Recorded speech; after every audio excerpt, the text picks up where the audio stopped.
नमस्कार मित्रों, महाचिति YouTube channel में एक बार फिर आपका हार्दिक स्वागत है। गया नगरी और उसमें पितृपक्ष में होने वाले पितरों के निमित्त पिंडदान, श्राद्ध आदि को लेकर और उसमें झांक रहे संस्कृतियों के संघर्ष और समन्वय की गाथा से संबंधित जो पिछला वीडियो प्रस्तुत किया गया था, उसे आपने बड़ी संख्या में देखा। आज उसी की निरंतरता में, उसी की अगली कड़ी को लेकर मैं यहाँ उपस्थित हूँ। इतिहास के गवाक्षों को एक बार फिर खोलते हुए उससे संबंधित आगे की अथवा अवशिष्ट चर्चा मैं आज इस आभासी मंच पर करना चाह रहा हूँ। जैसा कि पिछले वीडियो में संकेतित किया गया, गया नामक नगरी का नामकरण वायु पुराण उल्लिखित गय नामक परम वैष्णव राजर्षि से संबंधित है, ऐसी पौराणिक मान्यता है। लेकिन विष्णुपद और उसके इर्द गिर्द हो रही परवर्ती हिंदू धार्मिक गतिविधियों के भीतर हमने बौद्ध और बौद्धेतर हिंदू अथवा ब्राह्मण संस्कृतियों के संघर्ष और समन्वय की एक प्रक्रिया को गयासुर की पौराणिक कथा का आधार लेते हुए विश्लेषित किया था। आज उसी से संबंधित थोड़ी आगे की बातें करते हैं। गया नगरी का उल्लेख बौद्ध और ब्राह्मण दोनों परंपराओं में सदियों पहले से मिलना शुरू हो जाता है। अब कौन पहले है कौन पीछे, यह तो निश्चित करने की क्षमता शायद मुझ में नहीं है, लेकिन जो साहित्यिक या वाङ्मय के साक्ष्य मिल रहे हैं, उन्हें मैं यथासंभव आपके सामने रखना चाहता हूं। वाल्मीकि रामायण के अयोध्या कांड में राजर्षि गय और उनके द्वारा किए गए यज्ञ की चर्चा है। वनवास के प्रसंग में राम जब भरत को अयोध्या वापस जाकर प्रजा पालन के लिए सलाह देते हैं, तो उसी संदर्भ में उनका कथन कुछ इस प्रकार है। श्रूयते धीमता तात श्रुतिर्गीता यशस्विना गए न यजमाने न गयेष्येव पितृन् प्रति पुन्नामो नरकाद यस्मात् पितरम त्रायते सुतः तस्मात् पुत्र इति प्रोक्तः पितॄन् यः पाति सर्वतः एष्टव्या बहवो पुत्राः गुणवन्तो बहुश्रुता तेषां वै समवेतानामपि कश्चित् गयां व्रजेत्।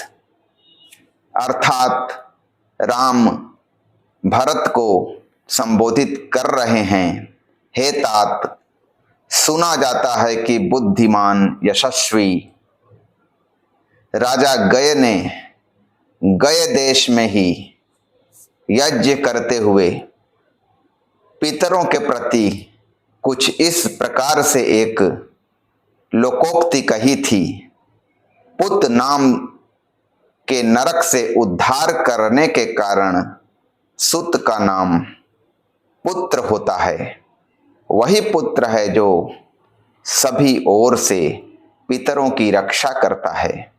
बहुत से गुणी और बहुश्रुत पुत्रों की इच्छा करनी चाहिए, क्योंकि तभी यह संभव है कि उनमें से कोई कम से कम एक तो गया की यात्रा करे। तो वाल्मीकि रामायण की यह पंक्ति राजर्षि गय की ओर और गया नगरी की ओर साफ साफ इशारा करते हुए यह भी संकेतित करती है कि गया नाम की नगरी के इस नामकरण के पीछे राजर्षि गय का प्रताप एक बड़ा कारण है। राजर्षि गय की चर्चा बाद में भी व्यापक तौर पर दिखाई देती है। यहां प्रसंगवश एक बात स्पष्ट कर दूं कि श्राद्ध कर्म में पुत्र की महत्ता का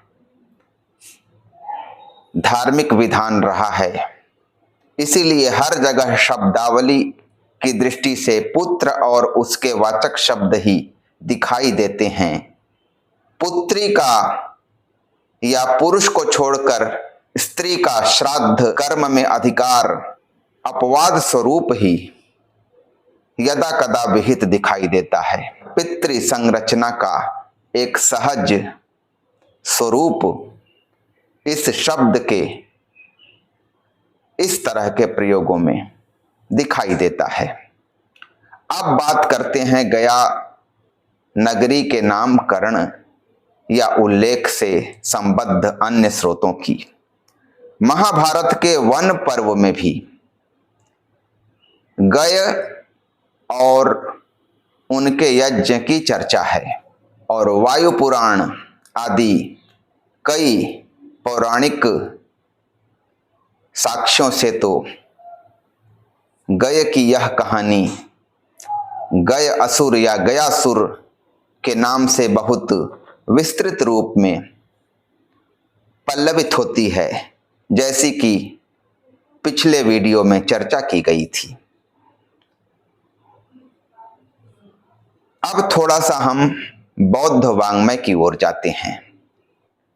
महाकवि अश्वघोष, जो ईसा की पहली सदी में अथवा कनिष्क काल में मौजूद कहे जाते हैं, उन्होंने अपने बुद्ध चरितम नामक महाकाव्य के 12वें सर्ग में गय की नगरी का जिक्र किया है। जैसे वे कहते हैं, तब उद्रक का आश्रम छोड़ श्रेय पाने की इच्छा वाले सिद्धार्थ ने राजर्षि गय की नगरी के आश्रम का सेवन किया और निरंजना नदी के तट पर निवास शुरू किया। ततो हित्वाश्रमं तस्य श्रेयोर्थी निश्चयः भेजे गयस्य राजर्षेर नगरी संयमाश्रमम्। बौद्ध धार्मिक साहित्य का आर्ष ग्रंथ त्रिपिटक है, और उसके बहुत बड़े भाष्यकार यानी अट्ठ कथाकार हुए आचार्य बुद्ध घोष, जो 5वीं शताब्दी में बोधगया के ही पास के एक गांव में जन्मे कहे जाते हैं। उन्होंने अपनी 8 कथाओं में गया शब्द का कई बार प्रयोग किया है।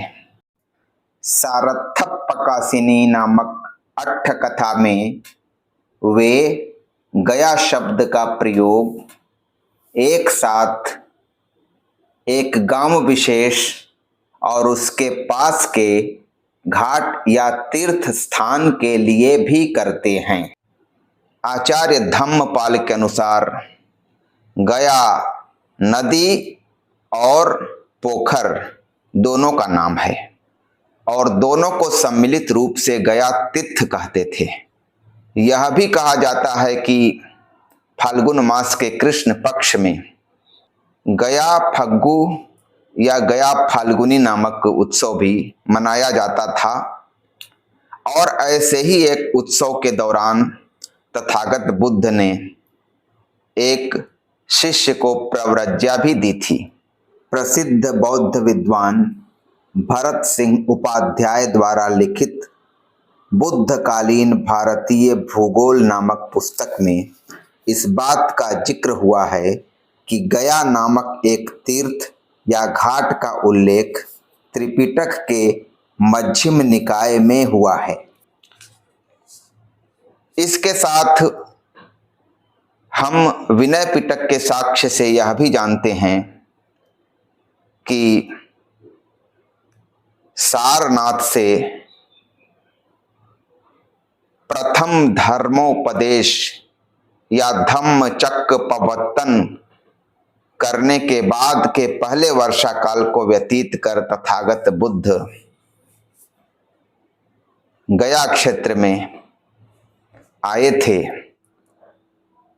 उस क्रम में पहले वे बोध गया क्षेत्र में पदार्पित हुए थे, जो उस समय उरुवेला कहलाता था।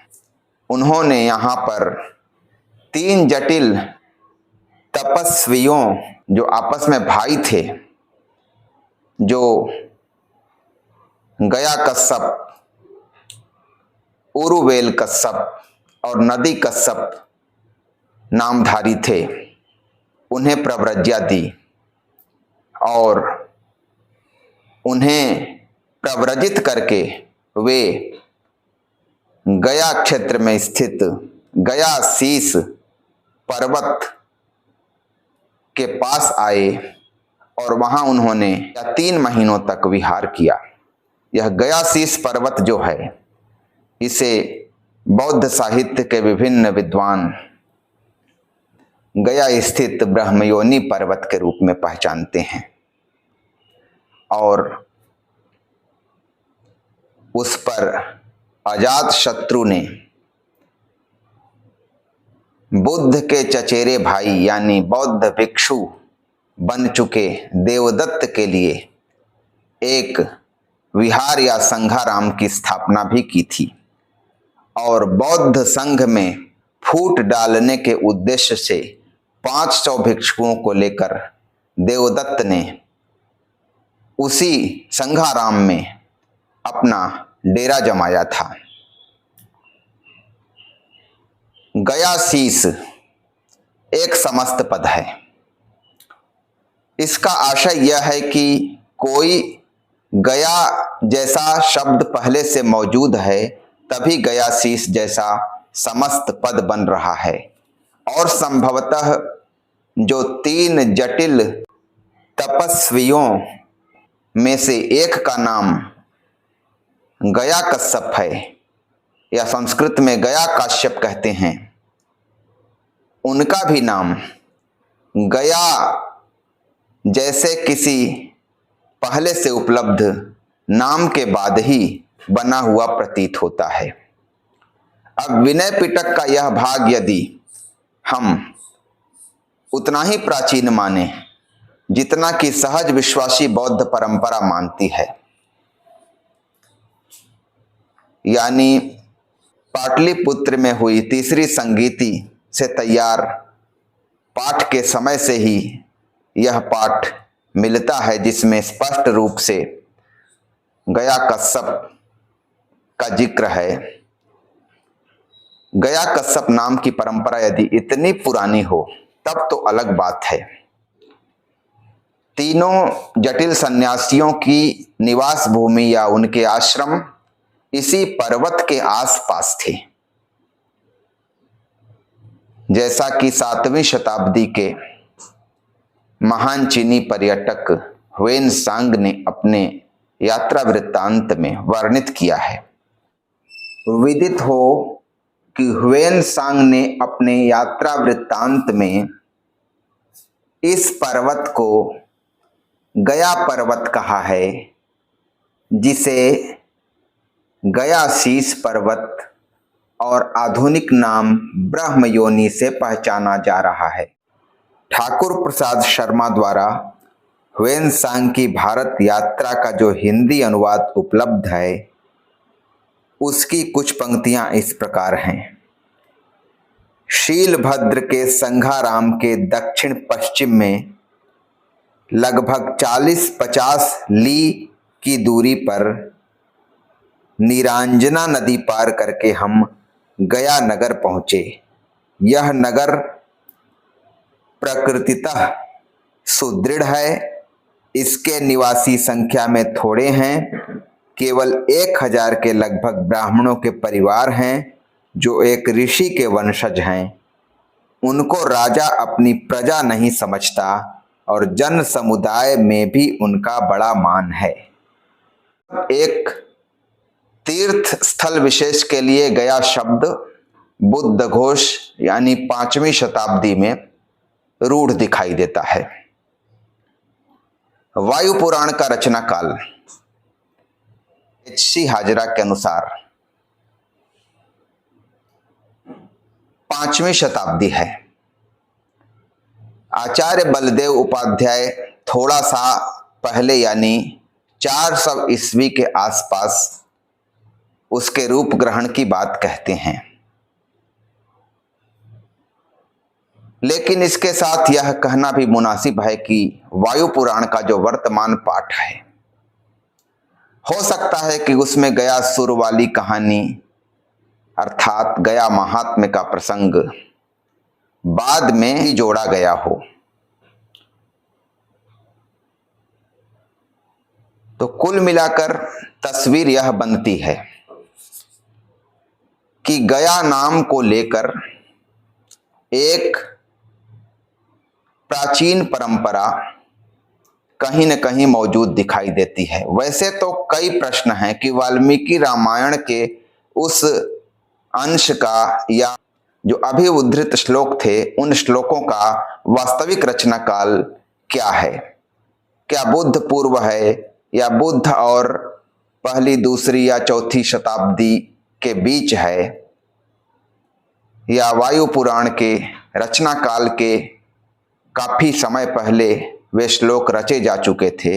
लेकिन इतना तो लगता है कि गय नामक एक राजर्षि या एक महाप्रतापी असुर की कहानी की परंपरा कुछ पुरानी ही प्रतीत होती है और हो सकता है कि वैसी ही किसी कहानी से समर्थित हो गया के नामकरण की परिघटना।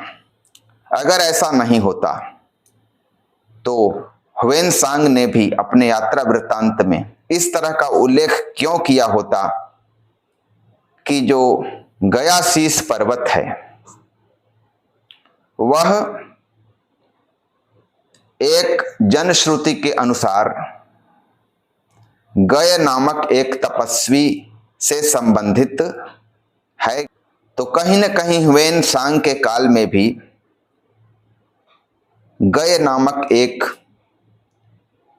प्रतापी व्यक्ति, राजा, राजर्षि या तपस्वी की कहानी वातावरण में तैर रही थी, जिसका समय समय पर वाङ्मय में, चाहे वाल्मीकि रामायण कहें या महाभारत कहें या विनय पिटक कहें या बुद्ध घोष की 8 कथाओं का संदर्भ लें या वायु पुराण आदि पुराणों का संदर्भ लें, वह कहानी लगातार तैरती रही है और कमोबेश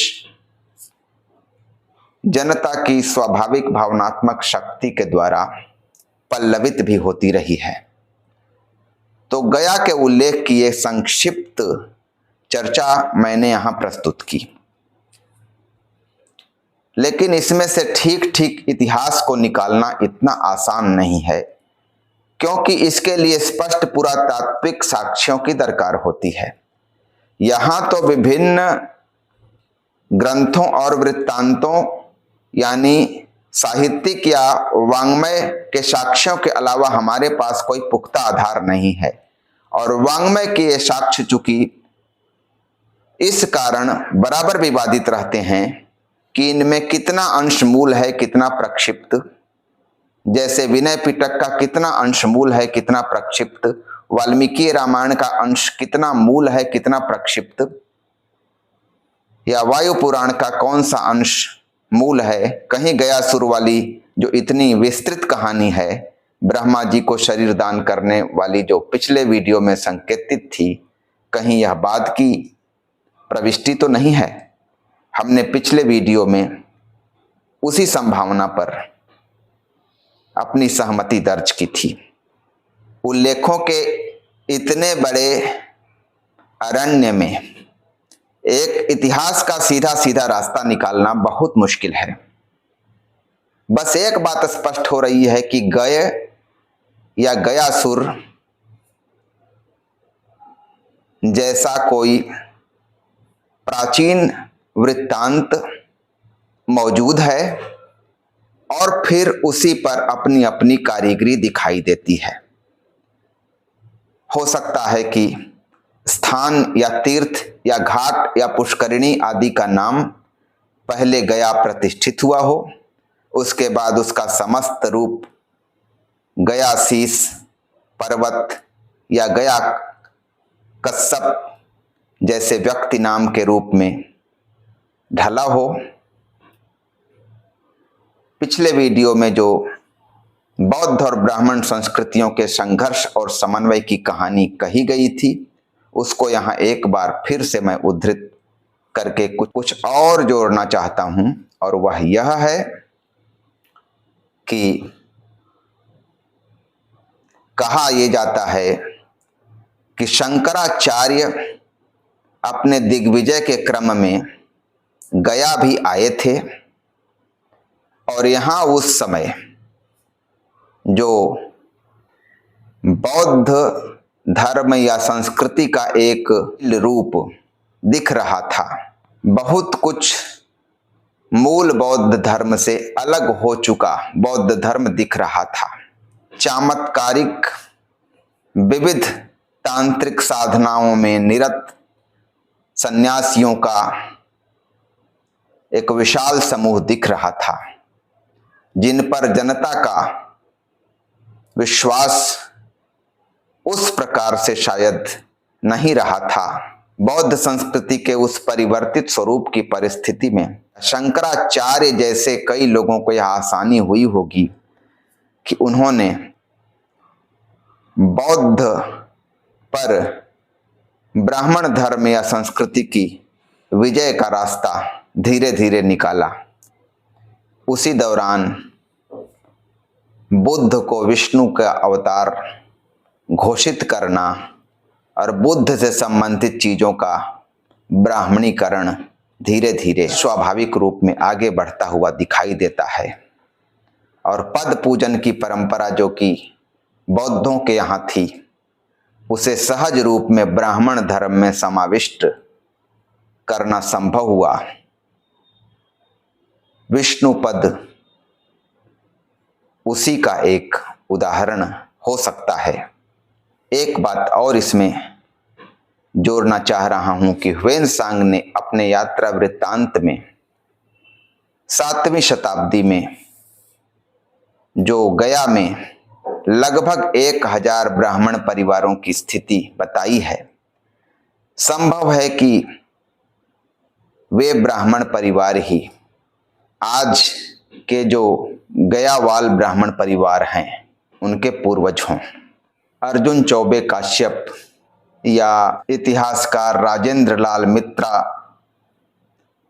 के मतों को एक साथ लेकर हम यह भी कह सकते हैं कि वे ब्राह्मण परिवार वस्तुतः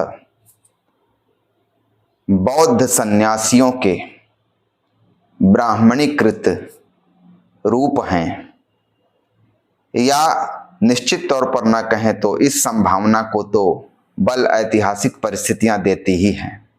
तो गयासुर की कथा के माध्यम से या इस तरह के जो वांग्मय के स्रोत हमारे सामने उपलब्ध होते हैं, ब्राह्मण और श्रमण, बौद्ध और ब्राह्मण दोनों परंपराओं से इनको निचोड़ रूप में रखने के बाद और उस समय के इतिहास को सामने लाने के बाद यही अधिक उचित प्रतीत होता है कि यह पूरा इलाका एक लंबे समय तक बौद्ध प्रभाव का क्षेत्र रहा है और पूरी तरह से बौद्ध धर्म कभी उच्छिन्न हुआ ही नहीं।